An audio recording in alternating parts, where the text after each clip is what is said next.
चलिए तो भाई आज हम पढ़ेंगे ब्लड प्रेशर। ब्लड प्रेशर की बात करें तो ब्लड प्रेशर क्या है? It is a force exerted it is a force exerted by the blood blood के द्वारा फोर्स जो लगाई गई है in the artery of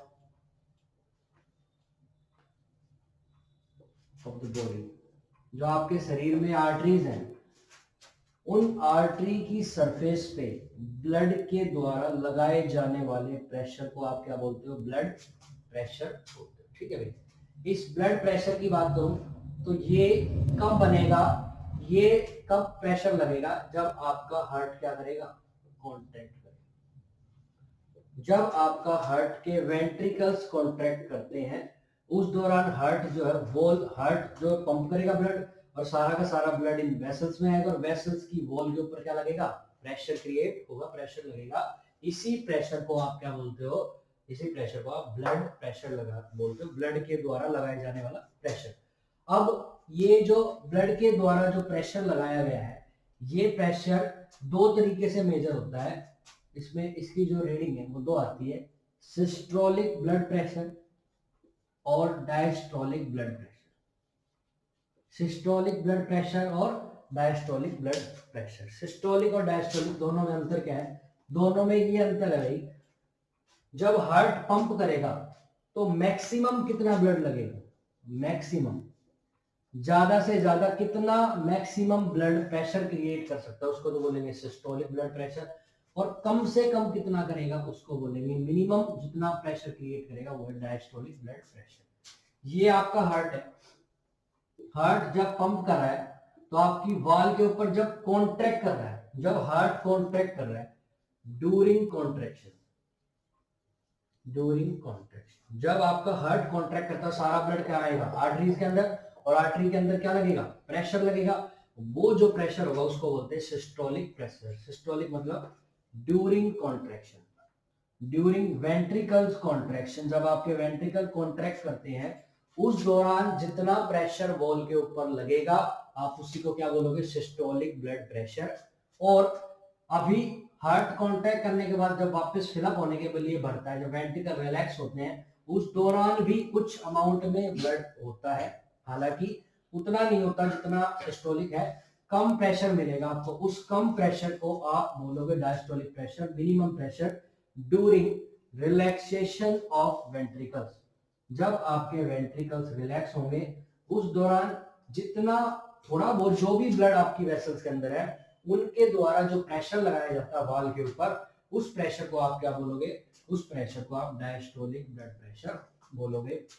BP को लिखने की जो टेक्निक है वो इस तरीके से बीपी लिखा जाता है systolic blood pressure slash diastolic blood pressure, और इनकी यूनिट लिखी जाएगी mm of Hg, millimetre of mercury. इसकी फुल फॉर्म भी आपको पता होनी चाहिए, millimetre of mercury.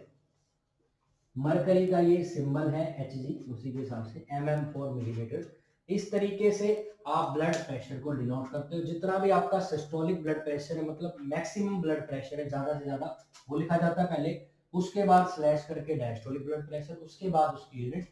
Generally systolic जो ब्लड प्रेशर है वो नॉर्मली 120 होता है और डायस्टोलिक जो ब्लड प्रेशर है वो होता है 80, और लास्ट में यूनिट लिखी जाएगी mm ऑफ Hg। ये आपका नॉर्मल ब्लड प्रेशर होता है। ठीक है, ये आपका नॉर्मल ब्लड प्रेशर है 120/80 mm ऑफ Hg। ठीक है भाई, क्लियर है यहाँ तक? अगर इसके साथ साथ आपको निकालना हो पल्स प्रेशर, एक टर्म और पढ़ेंगे हम यहाँ पे, पल्स प्रेशर। एक तो होता है ब्लड प्रेशर, एक टर्म है pulse pressure. Pulse pressure, pulse pressure का मतलब क्या है? पल्स प्रेशर है डिफरेंस सिस्टोलिक ब्लड प्रेशर और डायस्टोलिक ब्लड प्रेशर के बीच का डिफरेंस कितना है। It is a difference between systolic blood pressure and diastolic blood pressure. तो जितना भी आपका सिस्टोलिक ब्लड प्रेशर है, मैक्सिमम प्रेशर, उसमें से घटा दो डायस्टोलिक ब्लड प्रेशर। अगर आप सब्ट्रैक्ट करोगे स्टैंडर्डली 140 में से 80 को सब्ट्रैक्ट करोगे तो आंसर आएगा 40 mm ऑफ Hg। तो ये आपका पल्स प्रेशर होता है। बार बार एग्जाम में पूछा जाता है, आपको आना चाहिए कि नॉर्मली पल्स प्रेशर कितना होता है। पल्स प्रेशर की डेफिनेशन भी उठा के डाल देता है एग्जामिनर। तो it is a difference between systolic blood pressure to diastolic blood pressure. 120 80 जितनी भी वैल्यू है उसमें सब्ट्रैक्ट कर दो, आपके पास आंसर आ जाएगा। स्टैंडर्ड जो आपका पल्स प्रेशर होता है वो होता है 40 mm ऑफ HC। ठीक है, ये थी इसकी बात।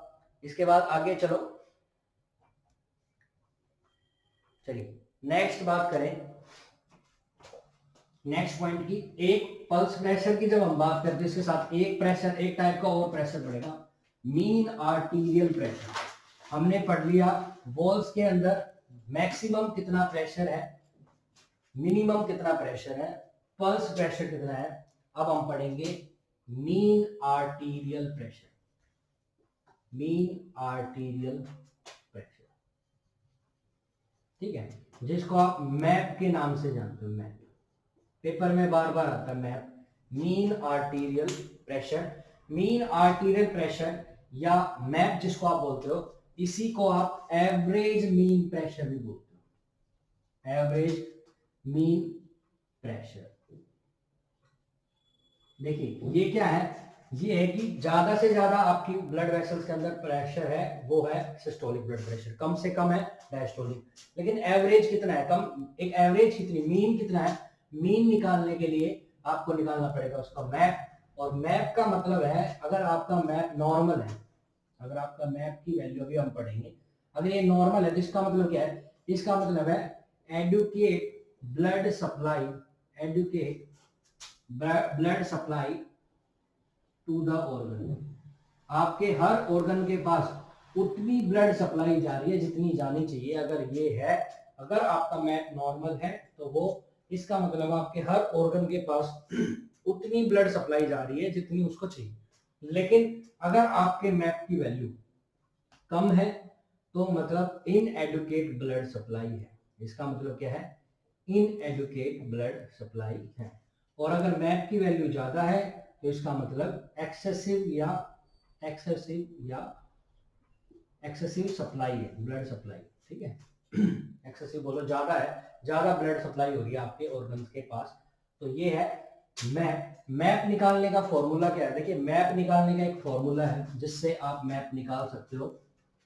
मैप निकालने के दो फॉर्मूले हैं, लेकिन हम एक पढ़ेंगे पहले।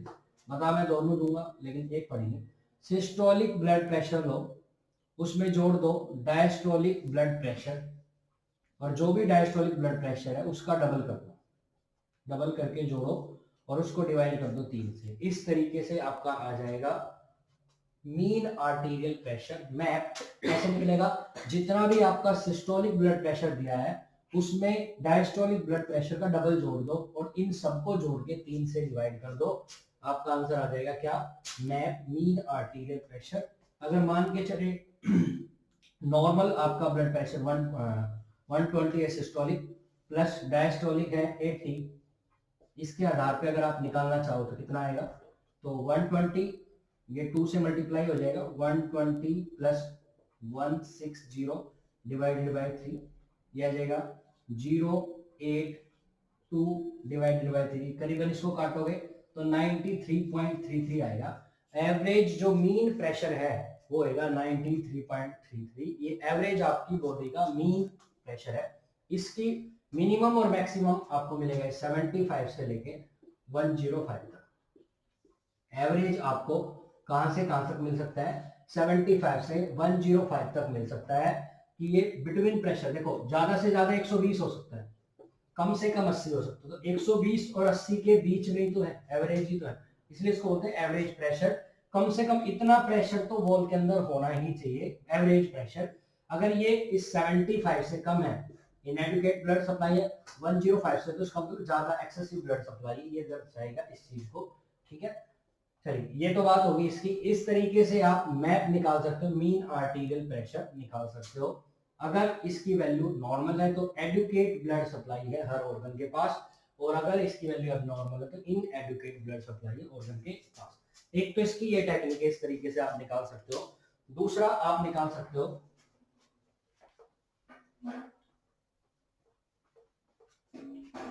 दूसरे के लिए आपको पता होना चाहिए पल्स प्रेशर। तो diastolic blood pressure plus pulse pressure divide by 3, इससे आपका आंसर आ जाएगा क्या? इससे आपका आंसर आ जाएगा भाई मैप। मैप निकालने का सेकंड जो फॉर्मूला है उसके लिए आपको चाहिए पल्स प्रेशर। पल्स प्रेशर अगर आपके पास ऑप्शन में सीधा पल्स प्रेशर दिया हुआ है तो फिर वहां से आपको चीजें निकालने की जरूरत नहीं है, आप सीधा पल्स प्रेशर निकाल के भी आंसर निकाल सकते हो। तो जो भी आपका डायस्टोलिक ब्लड प्रेशर है 80 है, प्लस 40 डिवाइडेड बाय 3, एवरेज वो उतना ही आएगा 93.33, तो वही आंसर रहेगा। तो आपसे मीन आर्टेरियल प्रेशर पूछ ले एम्स ऋषिकेश में 2017 में, एम्स भोपाल में, बहुत बार एग्जाम में ये क्वेश्चन आया, बहुत फेवरेट रहा है एग्जामिनर का मैप से रिलेटेड क्वेश्चन। मैप से सिंपल क्वेश्चन बना देगा, एक क्वेश्चन देके पूछ लेगा, फॉर्मूला पूछ सकता है कि क्या फॉर्मूला है, घटा के जोड़ के, कैसे भी मैप का कोई क्वेश्चन आए तो आपका गलत नहीं होना चाहिए। ठीक है भाई, तो ये थी मैप की बात। मैप के बाद आगे चले मीन आर्टेरियल प्रेशर के बाद।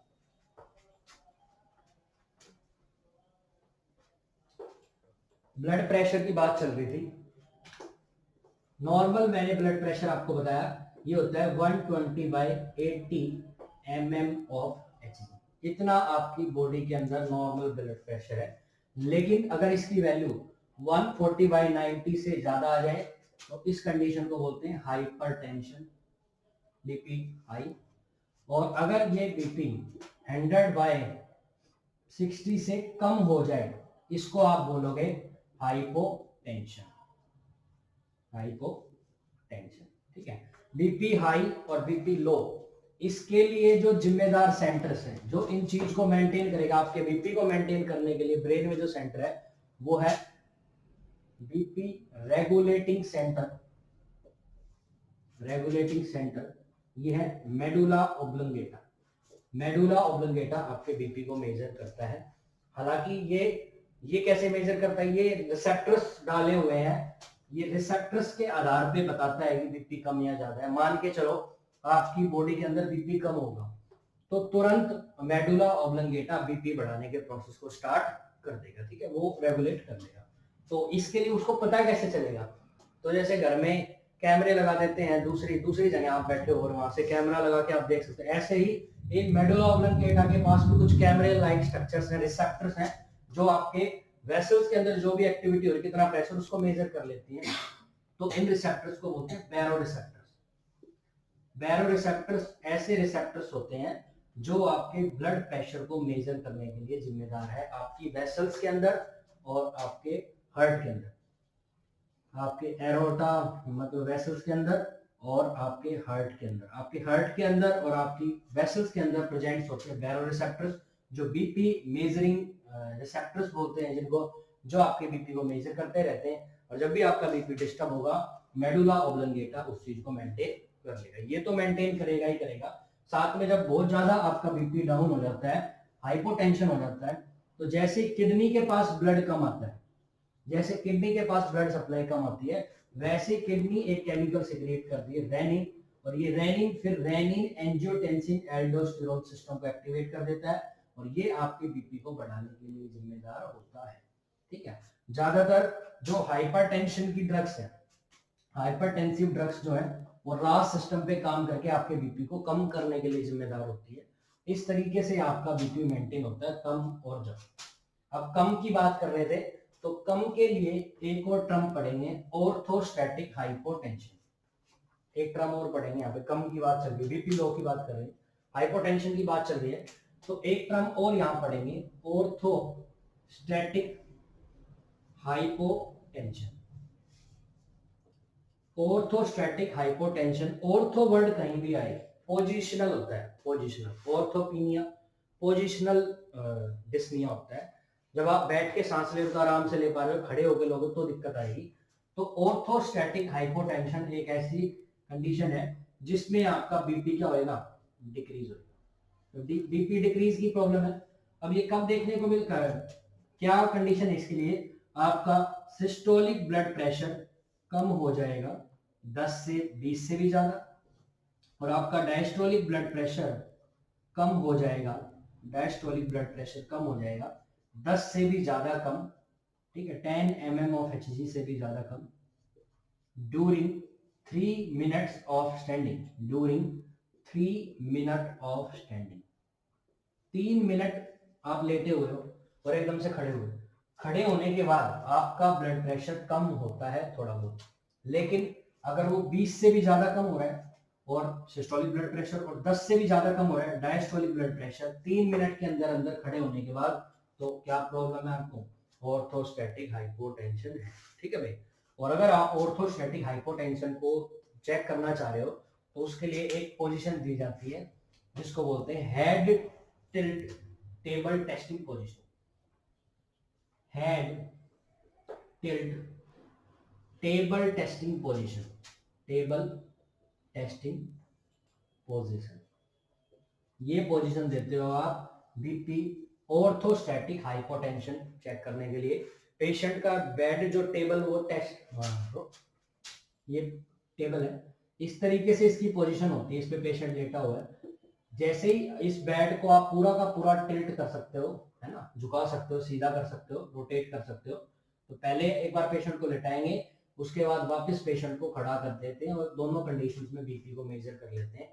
अगर बीपी का मेजर का जो गैप है वो 20 से भी ज्यादा कम आ रहा है सिस्टोलिक और 10 से भी ज्यादा कम आ रहा है डायस्टोलिक, जब पेशेंट को खड़ा किया गया है स्टैंडिंग पोजीशन में 3 मिनट के अंदर अंदर, तो आप उसको क्या बोलोगे? Orthostatic hypotension. बहुत सारी ड्रग्स ये कॉज करती है, बहुत सारी कंडीशन, ब्रेन रिलेटेड प्रॉब्लम्स, उन बहुत सारी कंडीशंस के अंदर आपको ये चीजें देखने को मिलेगी। Orthostatic hypotension, positional related BP low.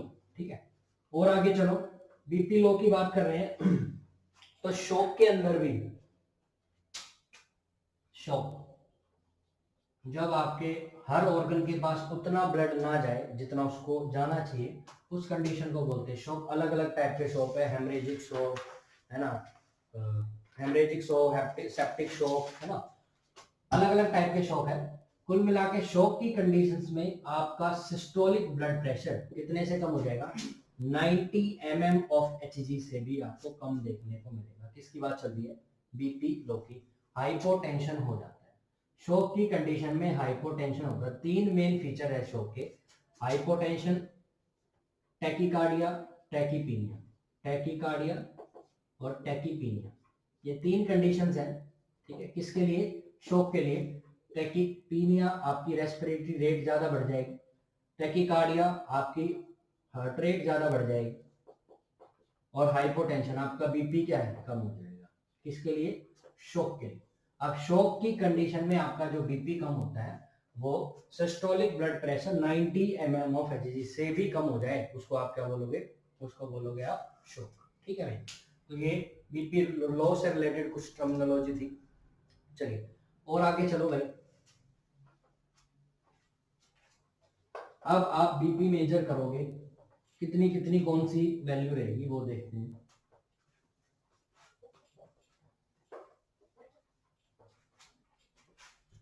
चलो भाई, कैसे मेजर करोगे? यहां आ जाते हैं एक बार।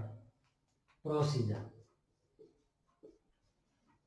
सिंपल कंसेप्ट, इससे रिलेटेड जितनी भी थी वो सारी आ गई। एक पॉइंट और याद रखना, बीपी को मेजर करने के लिए सबसे जो बेस्ट पोजीशन है, बेस्ट पोजीशन बीपी को मेजर करने की, वो है upright position. Upright position, upright position जिसको आप सिटिंग पोजीशन भी बोलते हैं। सिटिंग पोजीशन, ये बैठा के आप आराम से बीपी को मेजर कर सकते हो। और मोस्ट एक्यूरेट मेथड क्या है? मोस्ट एक्यूरेट, सबसे एक्यूरेट मेथड क्या है जिससे आप बीपी को मेजर करोगे? तो इन्वेजिव ब्लड प्रेशर मेजरिंग। ठीक है, इन्वेजिव, बॉडी के अंदर, आर्टरी के अंदर सेंसर डाल देते हैं, वैसे जनरली ये यूज नहीं करते, बहुत कम कंडीशंस में। आर्टरी के अंदर सेंसर डाल के वहां से अगर आप बीपी मेजर करते हो, इन्वेजिव, इन्वेजिव बीपी मॉनिटरिंग जो होती है वो मोस्ट एक्यूरेट मेथड है बीपी को मेजर करने का। लेकिन आप ये ज्यादातर यूज नहीं करते हो। मोस्ट कॉमनली जो यूज किया जाता है, मोस्ट कॉमन मेथड क्या है बीपी को मेजर करने का? वो है इनवेजिव ब्लड प्रेशर मेजर। ठीक है, इनवेजिव, तो बिना आप इंसर्ट किए बॉडी के बाहर से ही बीपी को मेजर करना ही मोस्ट कॉमन जो है बीपी मेजर, बीपी को मेजर करने की टेक्निक है। ठीक है भाई, तो मोस्ट एक्यूरेट इन्वेजिव है, मोस्ट कॉमन है non invasive blood pressure measuring. Best position क्या है? बेस्ट पोजीशन है अपराइट पोजीशन या सिटिंग पोजीशन, जिससे आप आराम से बीपी को मेजर कर सकते हो। अब बीपी मेजर करने के लिए आपको क्या करना पड़ेगा? आपको कफ यूज करना पड़ेगा। कफ, जो कफ को यहाँ बांधना होता है उसकी बात चल रही है। ये जो कफ को बांधोगे उससे रिलेटेड पॉइंट बात करोगे। पहली बात, आपको आर्म सर्कमफेरेंस देखना पड़ेगा। आर्म सर्कमफेरेंस, कि आपकी आर्म जो है उसका सर्कमफेरेंस कितना, उसके आधार पे बीपी कफ बंधेगा। बीपी कफ का मेजरमेंट होता है और उसी के आधार पे आगे की बंधने का कहाँ बंधेगा वो सारी चीजें। आर्म सर्कमफेरेंस की बात करूं तो आर्म सर्कमफेरेंस नापोगे कहां से? तो ये नापा जाता है एट मिड पॉइंट बिटवीन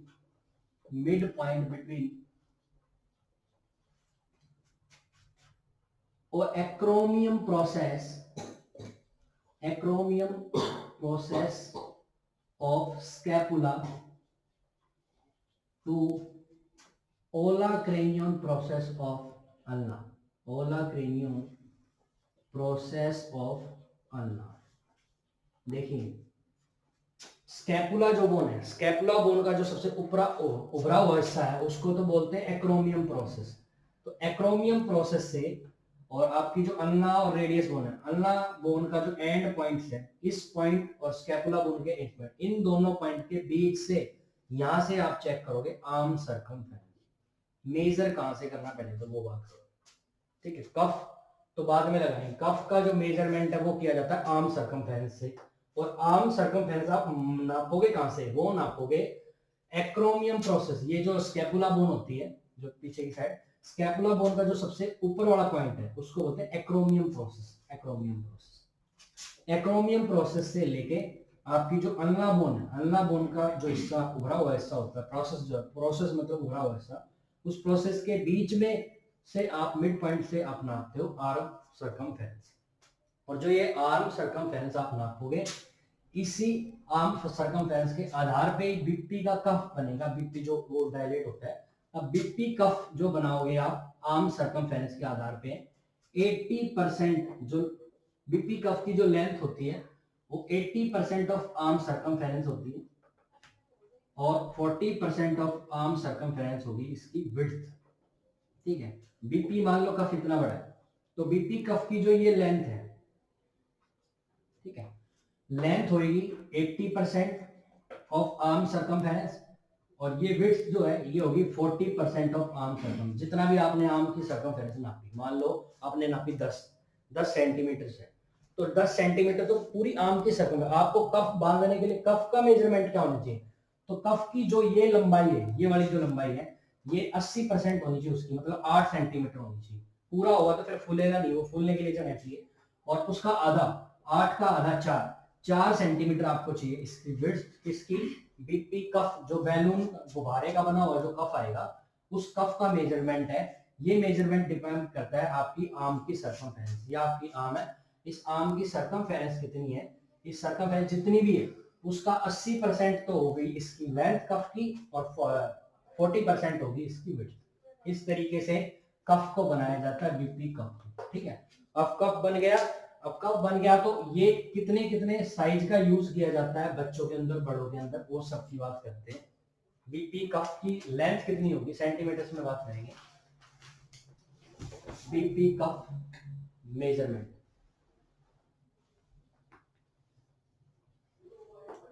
अगर बीपी कफ के मेजरमेंट की बात करूं तो इन्फेंट के अंदर, न्यूबॉर्न के अंदर और चिल्ड्रन के अंदर 4, 9, 12, 4, 6, 9, सॉरी 4, 6, 9।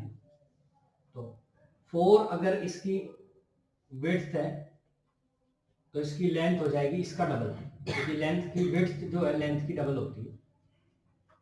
तो ये 4 है तो ये आ जाएगा 8, ये 6 है तो ये आएगा 12, ये 9 है तो ये आएगा 18। ये कफ का साइज है अकॉर्डिंग टू एज। इन्फेंट के अंदर 4 इंटू 8 सेंटीमीटर का कफ यूज करेंगे, न्यूबॉर्न के अंदर 6 इंटू 12 सेंटीमीटर का कफ यूज करेंगे, चिल्ड्रंस के अंदर 9 इंटू 18 का कफ यूज करोगे, ठीक है। एडल्ट की बात करूं तो एडल्ट में ये मेजरमेंट 16 सेंटीमीटर होगा, 16 इंटू 32। तो ये मेजरमेंट 16 सेंटीमीटर होता है और ये मेजरमेंट 32 सेंटीमीटर आपको देखने को मिलेगा एडल्ट के अंदर। आपसे पूछ सकता है कफ का साइज क्या होगा, तो कफ का साइज सेंटीमीटर में यूज किया जाएगा और कितना एडल्ट के लिए यूज किया जाएगा 16 इंटू 32। 16 सेंटीमीटर ये लेंथ होगी और 32 सेंटीमीटर ये लेंथ होगी, ये लंबाई। ठीक है भाई, इस तरीके से एडल्ट का कफ साइज है। ये है आर्म के लिए। अगर आप थाई के लिए यूज करोगे, ये तो आर्म का साइज है, थाई पे भी कफ बांध सकते हैं अगर कुछ प्रॉब्लम होती है, तो वो उसका साइज 16 इंटू 42 होगा। ये बात करें हम थाई का साइज। ठीक है, थाई का मेजरमेंट क्या होगा, थाई का मेजरमेंट आपको फिर थोड़ा ज्यादा देखने को मिलेगा, थाई बड़ी होती है, तो 16 इंटू 42 सेंटीमीटर आपको थाई का साइज देखने को मिलेगा। यहाँ तक कोई डाउट क्लियर है? चलिए, ये बीपी कफ का मेजरमेंट कितना होता है, कहाँ क्या कितना कैसे निकाला, वो सब मैंने इससे रिलेटेड बता दिया। अब बांधो, ये मेजरमेंट तो पता चल गया, अब कहाँ यूज करना है उसकी बात कर लेते हैं।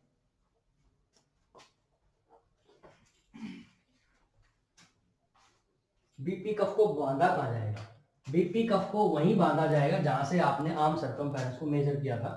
मान लो ये आपका हाथ है और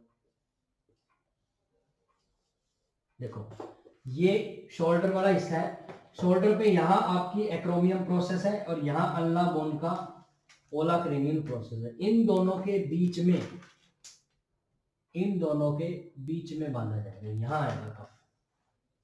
ठीक है, मान के चलो यहाँ कफ बंधेगा, ये कफ बंधा, कफ बांधा जाएगा किस किस के बीच में, एक्रोमियम प्रोसेस और ओलाक्रेनियल प्रोसेस जो अल्ना और स्कैपुला, इन दोनों के बीच में कफ को बांधा जाएगा।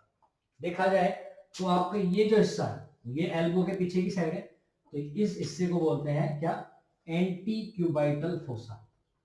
एंटी क्यूबाइटल फोसा, इस पार्ट को बोला जाता है anti cubital fossa. Anti cubital fossa से एंटीरियर आगे की साइड बांधा जाएगा, तो एंटीरियर साइड में तो बांध रहे करीबन 2 to 3 सेंटीमीटर अबो, 2 से 3 centimetre above the anti cubital fossa आपको यहां बांधना है बीपी कफ। मेजरमेंट मैंने बता दिया था, अगर आप एडल्ट की बात करते हो 16 इंटू 32 सेंटीमीटर का यूज करोगे। ये दो लेंथ है, ये तो आएगी 62, ये जो लेंथ है ये आएगी 60। ठीक है, 32 और ये आएगी 60। ये यहाँ बांधा आपने। बांधने के बाद जब आपको मेजर करना, ये मेजर किया जाता है इस वाली आर्टरी से। यहाँ पे कौन सी आर्टरी है, ब्रेकियल। तो आपको बीपी मेजर करने के लिए कौन सी आर्टरी यूज करते हो, ब्रेकियल आर्टरी से बीपी को मेजर किया जाएगा। ठीक है, बीपी कफ बंध गया एंटी क्यूबाइटल फोसा से एंटीरियर साइड में। ठीक है, इस तरीके से आपने बांध दिया। बीपी कफ की कुछ बातें आपको ध्यान रखनी है। बीपी कफ जो है वो आपने, अगर बीपी कफ का साइज जो है, साइज अगर आपने स्मॉल साइज यूज किया, अगर जितना मेजरमेंट है एडल्ट का है, आपने बच्चे वाला यूज कर लिया, स्मॉल साइज यूज करोगे तो आपका बीपी ज्यादा आएगा। बीपी कफ का साइज अगर छोटा होगा, मतलब बनना चाहिए तो पूरा, लेकिन छोटा है, अगर बीपी कफ छोटा बांधोगे तो बीपी की रीडिंग गलत आएगी और ज्यादा आएगी। और बीपी कफ अगर बड़ा बांधा, जितना साइज उससे लार्ज साइज आपने बांध दिया, लार्ज साइज का, तो आपके बीपी कफ की रीडिंग क्या आएगी, कम आएगी। जितना उसका ब्लड प्रेशर आना चाहिए उससे कम ब्लड प्रेशर आएगा। किस केस में, अगर आपने बीपी कफ का साइज जो है ज्यादा बड़ा यूज किया, और अगर छोटा यूज करोगे तो कम। उल्टा याद रखना आपको, स्मॉल बीपी कफ साइज से बीपी रीडिंग ज्यादा, लार्ज साइज बीपी कफ से बीपी रीडिंग कम आएगी। अब ये तो मैनुअल डिवाइस आजकल चल गई, डिजिटल मीटर्स, तो आप कहीं भी स्टेथोस्कोप को रख सकते हो, उसको रख सकते हो मिनट को।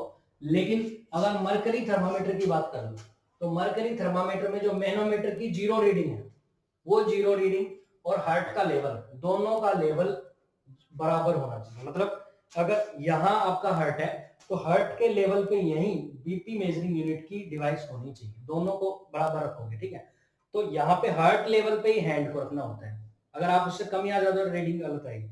जो हाथ की पोजीशन है वो भी हार्ट के लेवल पे ही होनी चाहिए। आप हाथ को, आर्म को ऊपर नहीं उठा सकते, नीचे नहीं कर सकते। ठीक है, अगर आप आर्म को, आर्म की जो पोजीशन है वो हार्ट लेवल पे होनी चाहिए।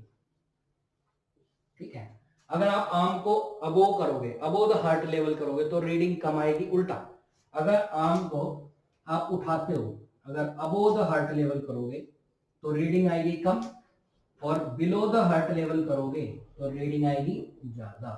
ये भी पेपर में क्वेश्चन आता है। आपने बीपी कफ को बांध दिया और आर्म का लेवल जो है वो आपके हार्ट के लेवल से ऊपर है तो रीडिंग कम, नीचे है तो रीडिंग ज्यादा। इस तरीके से आपको उल्टा याद रखना दोनों केस में, आर्म की पोजीशन के आधार पे भी और बीपी कफ के साइज के आधार पे, दोनों उल्टे होते हैं। अगर ऊपर करोगे तो साइज बीपी कम, नीचे करोगे तो बीपी ज्यादा आपको देखने को मिलेगा बीपी के केस में। ठीक है, कितना गैप मिलेगा? मान के चलो आप 1 सेंटीमीटर ऊपर हाथ उठा रहे हो तो करीबन करीबन 2 से 3 mm ऑफ Hg आपको बीपी का डिफरेंस देखने को मिलेगा। ठीक है भाई, अगर आप 1 सेंटीमीटर हाथ को उठा रहे हो, सिर्फ 1 सेंटीमीटर, तो 2 से 3 सेंटीमीटर mm ऑफ Hg आपको बीपी का डिफरेंस देखने को मिलेगा। ये आर्म की पोजीशन भी आपको हार्ट के लेवल पे रखनी होगी, और बीपी मेजरिंग यूनिट का जो जीरो रीडिंग है वो भी हार्ट के लेवल पे होनी चाहिए, ना ऊपर ना नीचे।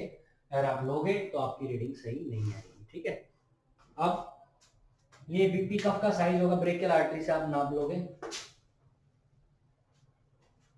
चलो और आगे चले भाई। अब आप जब बीपी मेजर करते हो तो उसके लिए कुछ साउंड सुनते हो, साउंड कि वो साउंड के आधार पे आप बताते हो कि बीपी ज्यादा है कम है। मैनुअल की बात चल रही है तो वहां उसके यहाँ पे रखना पड़ता है स्टेथोस्कोप को। स्टेथोस्कोप को कहाँ यूज करते हो? ब्रेकियल आर्टरी में। तो स्टेथोस्कोप से आप वो साउंड सुनते हो, स्टेथोस्कोप से साउंड सुनते हो जिसके आधार पे आप बीपी को फाइनल करते हो कि इतना बाई इतना बीपी है। तो स्टेथोस्कोप का ऑस्कल्टेशन की हेल्प से आप बीपी को मेजर करोगे। ठीक है भाई, स्टेथोस्कोप के ऑस्कल्टेशन के आधार पे आप फिक्स करते हो बीपी कितना है। ठीक है, तो वो बात हो गई। उसके बाद ये आपने कर लिया, जो साउंड प्रोड्यूस होती है इससे, जो आपको साउंड सुन रहे हो ऑस्कल्टेशन के दौरान कुछ साउंड फील होती है, आपको सुनाई देती है, उन साउंड का नाम होता है कोर्टाकॉफ साउंड। कोर्टाकॉफ साउंड, जो साउंड आप सुनते हो जिसके आधार पे आप बीपी को फाइनल करते हो कि इतना इतना बीपी है, उस साउंड का नाम क्या है? उन साउंड का नाम है कोर्टाकॉफ साउंड, जो आपको सुनाई देगी ड्यूरिंग बीपी मेजरमेंट। ठीक है, तो ये इससे रिलेटेड जितनी भी टर्म थी मैंने बताई कुछ। और आगे चले, बीपी की बात करें, अगर आपका बीपी बढ़ा हुआ है तो आपका इंट्राक्रेनियल प्रेशर भी इंक्रीज हो जाएगा। क्या हो जाएगा? आपका आईसीपी इंट्राक्रेनियल प्रेशर भी आपको इंक्रीज देखने को मिलेगा। किस केस में? जब आपका बीपी बढ़ जाएगा। नॉर्मल इंट्राक्रेनियल प्रेशर 5 से 15 होता है। ठीक है, नॉर्मली 10 के आसपास होता है सुपाइन पोजीशन में। लेकिन अगर किसी का बीपी ज्यादा है तो उसके ब्रेन के अंदर का जो प्रेशर है वो भी इंक्रीज आपको देखने को मिलेगा। ठीक है, आईसीपी। और आईसीपी तो बहुत ही इंपॉर्टेंट टॉपिक है। आईसीपी जब भी पढ़ते हैं तो एक क्वेश्चन आपको करना पड़ेगा यहां से, इंक्रीज आईसीपी का अर्लीस्ट साइन क्या है? Earliest sign of increase ICP, तो ये है अल्टर्ड लेवल ऑफ कॉन्शियसनेस। आपकी कॉन्शियस लेवल जो है वो अल्टर्ड हो जाएगा अगर आपका बीपी बढ़ा हुआ है। ये इसका first main important earliest sign है। किसके लिए बात कर रहा हूं? जब आपके ब्रेन का प्रेशर बढ़ जाएगा। और ब्रेन का प्रेशर कब बढ़ेगा? जब आपका नॉर्मली ब्लड प्रेशर बढ़ा हुआ होता है, इसलिए ये पॉइंट पढ़ रहे हैं हम सब। ठीक है, अगर ये ऑप्शन में ना हो तो दूसरा ऑप्शन हेडेक आपकी चॉइस होगी, हेडेक। ठीक है, सिर में दर्द होना शुरू हो जाएगा अगर आपका बीपी बहुत ज्यादा बढ़ा हुआ है। ठीक है, तो बीपी रिलेटेड कुछ पॉइंट्स मैंने यहाँ से आपको बता दिए, ये हुआ इसके बारे में। ठीक है भाई, चलिए अब मैंने पूरा आपको इसमें जो जो पॉइंट्स थे सारे बता दिए। अब बता दूंगा मैं आपको बीपी कैसे मेजर करोगे। मैनुअल की बात चल रही है। मैनुअल के लिए आप जिस डिवाइस से बीपी को मेजर करोगे, पहले वो डिवाइस होगी स्पिग्नोमैनोमीटर। वो डिवाइस जिससे आप बीपी को मेजर करोगे, स्पिग्नोमैनोमीटर। ठीक है, स्पिग्नोमैनोमीटर डिजिटल भी आ रहे हैं आजकल, मैनुअल की बात चल रही है। स्पिग्नोमैनोमीटर अगर वो मैनुअल है तो उसके अंदर मरकरी नाम का केमिकल्स आपको देखने को मिलेगा, मरकरी। ठीक है, मरकरी, जो क्योंकि मरकरी इसलिए यूज करते हैं, बहुत ज्यादा प्रेशर सेंसिटिव है, प्रेशर सेंसिटिव मेटल होता है। ठीक है भाई, इसलिए आप मरकरी यूज करते हो बीपी को मेजर करने के लिए। उसके अलावा आपको चाहिए स्टेथोस्कोप, ठीक है, स्टेथोस्कोप। और उसके अलावा क्या चाहिए आपको, एक पेशेंट चाहिए भाई जो सही सलामत हो। हाँ भाई, पेशेंट चाहिए। पेशेंट की भी आपको खास बात क्या याद रखनी है, पेशेंट की खास बात याद रखनी है, पेशेंट रिलैक्स होना चाहिए। एक्सरसाइज करके, भागा दौड़ी करके, बहुत ज्यादा टेंस है, बहुत ज्यादा टेंशन है, तो भी आपका जो बीपी है वो अल्टर्ड रहेगा। तो पेशेंट बहुत ज्यादा एक्सरसाइज एक्सरसाइज करके नहीं आया हो, कुछ भी बहुत ज्यादा काम, अगर किसी भी टाइप से ऐसी कुछ भी होगी तो आपको गैप देना पड़ेगा, उसके बाद आपको बीपी मेजर करोगे। अगर आप नहीं मेजर करोगे, इस टेक्निक को यूज नहीं करोगे, गैप नहीं दोगे, तो बीपी चेंज रहेगा, बीपी बढ़ा हुआ देखने को मिलेगा। ठीक है, चलिए। अब पेशेंट को क्या किया आपने, सबसे पहले सिटिंग पोजीशन में बिठाया। सिटिंग क्यों बिठाया, क्योंकि sitting position most accurate position है, सबसे बेस्ट पोजीशन है बीपी को मेजर करना। सिटिंग पोजीशन में बिठाया अगर पेशेंट कॉन्शियस है तो, नहीं तो सेमी फाउलर और सुपाइन पोजीशन भी दे सकते हो। सुपाइन पोजीशन में लिटाया, बीपी कफ को बांध दिया। ठीक है, बीपी कफ को क्या कर दिया, बीपी कफ को बांध दिया। बीपी कफ को बांधोगे एंटीकोबाइटल फोसा से 2 से 3 सेंटीमीटर ऊपर। ठीक है भाई, यहाँ पे बांध दिया। बांधने के बाद आपने यहाँ पे आर्टरी चेक करी, कौन सी artery, brachial artery. Brachial artery check की। उसके बाद क्या करना है, आपको बीपी कफ को इन्फ्लेट करना है। जब आप बीपी कफ को इन्फ्लेट करोगे, तो जब तक इन्फ्लेट करना है जब तक आपको रेडियल आर्टरी जो है, रेडियल पल्स फील होनी, रेडियल पल्स डिसअपियर ना हो। जब तक आपको इन्फ्लेट करते रहना, जब तक आप रेडियल जो पल्स फील कर रहे हो ये फील होनी बंद ना हो। फील होनी बंद हो गई, उसके बाद भी आपको 20 to 30 mm ऑफ Hg और ज्यादा आपको इन्फ्लेट करना है बीपी को। और उसके बाद धीरे धीरे स्लो डाउन करके आपको डिफ्लेट करना है कफ को 1 to 3 mm ऑफ Hg पर सेकंड की स्पीड से आपको डिफ्लेट करना है। किसको, बैलून को, जो कफ को डिफ्लेट करोगे, दोबारा वापस बैक में 2 to 3 भी बोल देते हैं, जो 1 to 3 mm ऑफ Hg पर सेकंड की स्पीड से धीरे धीरे डिफ्लेट करोगे। और स्टेथोस्कोप को का डायफ्राम आप लगाओगे ब्रेकियल आर्टरी पे, और आप काउंट करोगे कब आपको साउंड सुननी फील होगी। जो आपको फर्स्ट साउंड सुननी फील होगी, कॉन्टाक्ट साउंड, उस साउंड को आप बोलोगे सिस्ट। उस पॉइंट को नोट करोगे। मर्करी थर्मामीटर की बात करें तो जैसे जैसे मर्करी थर्मामीटर पे आपने इन्फ्लेट किया तो मर्करी जो ऊपर जाती है, तो वापस जब गिरेगी नीचे धीरे धीरे, तो गिरती है, तो जिस पॉइंट पे आपको पहली बार बीटिंग सुनाई देगी, उस फर्स्ट साउंड सुनाई दे रही है, वो first sound systolic blood pressure. वहां पे देख लो कितना प्रेशर लिखा, 120 है, 110 है, 100 है, कितना है, उस पॉइंट को नोट करो। जो फर्स्ट साउंड जहां पे आपको सुनाई देगी उसको बोलते हैं सिस्टोलिक ब्लड प्रेशर। अब उसको सुनते जाओ, कुछ टाइम वो सुनाई देगी, उसके बाद सुननी बंद हो जाएगी। जहां पे आपको सुननी बंद हो जाए वो सेकंड पॉइंट, इस सेकंड पॉइंट को भी नोट करो, ये है डायस्टोलिक ब्लड प्रेशर, इसको भी नोट। जहां आपको साउंड सुननी बंद हो जाए, कोर्टाक ऑफ साउंड सुननी बंद होगी, उस पॉइंट को बोलोगे आप क्या, डायस्टोलिक ब्लड प्रेशर। जहां पे आपको सुननी स्टार्ट होगी उसको बोलोगे सिस्टोलिक ब्लड प्रेशर। तो दोनों पॉइंट्स को आप नोट करोगे और नोट कर दोगे, ये आ गया आपका बीपी 120/80 mm ऑफ Hg। तो इस तरीके से बीपी का पूरा टॉपिक था भाई, ये हुआ हमारा आज का टॉपिक कंप्लीट।